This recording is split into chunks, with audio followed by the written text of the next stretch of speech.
Côte d'Ivoire, plus de la moitié des entreprises disparaissent 3 ans après leur création. Cette situation interpelle plus d'un aujourd'hui.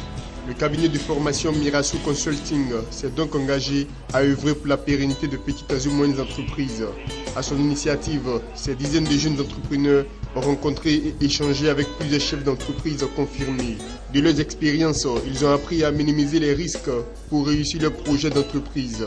Je pense que chaque chose est liée à un risque et chaque risque peut être minimisé d'une certaine manière, notamment avec une bonne planification, une bonne mise en question de l'idée, du plan de développement et à tout niveau de l'entreprise, je pense, et à tout moment de son évolution, il faut toujours se poser les mêmes questions.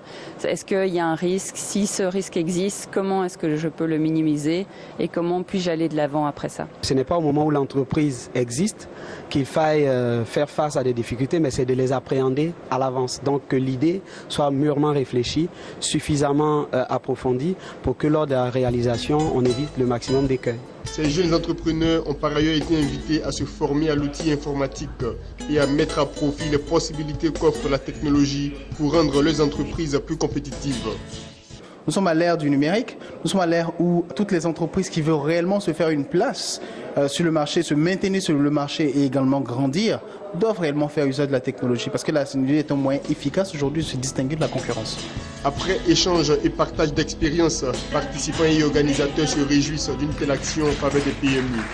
En partageant des expériences avec des aînés, avec des entreprises qui ont déjà exercé dans le domaine, inévitablement, on peut éviter toute une série de risques. Je pense que de temps en temps, les gens doivent pouvoir organiser ce type de formation pour permettre aux entrepreneurs d'être suffisamment armés pour affronter la réalité sur le terrain.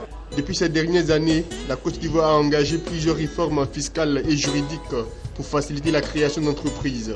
Des réformes qui ont eu pour conséquence la naissance de plusieurs entreprises privées. Reste maintenant à ces nouvelles entreprises de survivre aux difficultés des premières années d'existence.